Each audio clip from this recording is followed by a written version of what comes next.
Hugo était un peu... Alors, évidemment, c'est vous qui avez la parole, les micros circulent, je ne sais pas comment, mais circulent.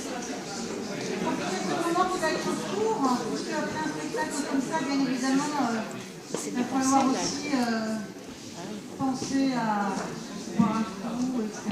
Moi, juste que je démarre et après je vous laisse la parole. Comment choisit-on d'abord, on est très heureux de réaccueillir Jacques Weber, qui était venu il y a quelques années, je crois que c'était la deuxième saison que j'avais construite à Latte avec Cyrano. Je ne sais pas si quelqu'un l'a vu. Ah, il y en a qui étaient là déjà. Cyrano avec trois...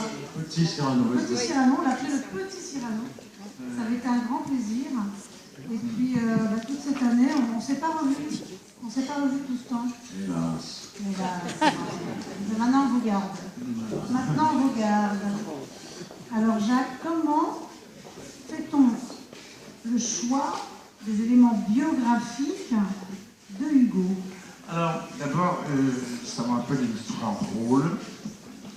Il y a un jour, dans un film, il y a un type qui se trompe de soirée. Il tombe dans une soirée qu'il n'attendait pas du tout. C'est un lord anglais qui a beaucoup d'humour. Et il pensait arriver dans un cocktail mondain et il arrive dans une surprise partie. Frappe à la porte, une jeune blonde magnifique, il est en train de danser le cha-cha-cha. Il tombe totalement ébaubli, émerveillé. Il dit « Croyez-vous au coup de foudre ?» Et la femme lui répond « Not at all, enfin, pas du tout, pas du tout, du tout. » Et lui répond « Alors vous me permettrez de rester encore un peu. » Je trouve ça magnifique. Voilà, et donc moi mon truc c'est ça. C'est tellement difficile de choisir dans Hugo. C'est tellement énorme, l'œuvre est tellement gigantesque qu'il faut y aller par coup de foudre.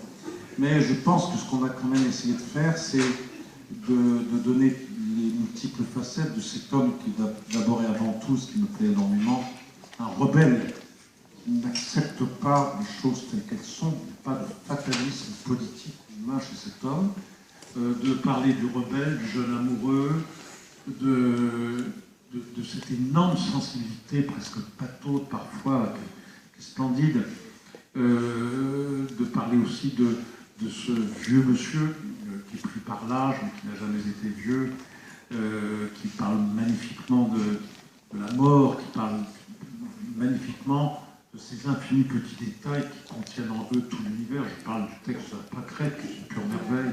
Je parle aussi, et peut-être surtout, du texte du chien, car vous savez que c'est formidable. Alors moi, c'est vrai que j'aime beaucoup les chiens, mais en dehors de ça, on appelait les faits divers, vous le savez, enfin ceux qui ont mon âge, les chiens écrasés. Ouais. Et en fait, ce qu'il raconte, c'est une histoire de chien écrasé. Simplement, il a ce coup de génie qui soulève tout d'un coup. Et là, je vais en venir à votre question. Il dit, c'était l'heure où, dans le ciel, Vénus luit, et j'ai dit, d'où vient l'astre, où va le chien? Et là,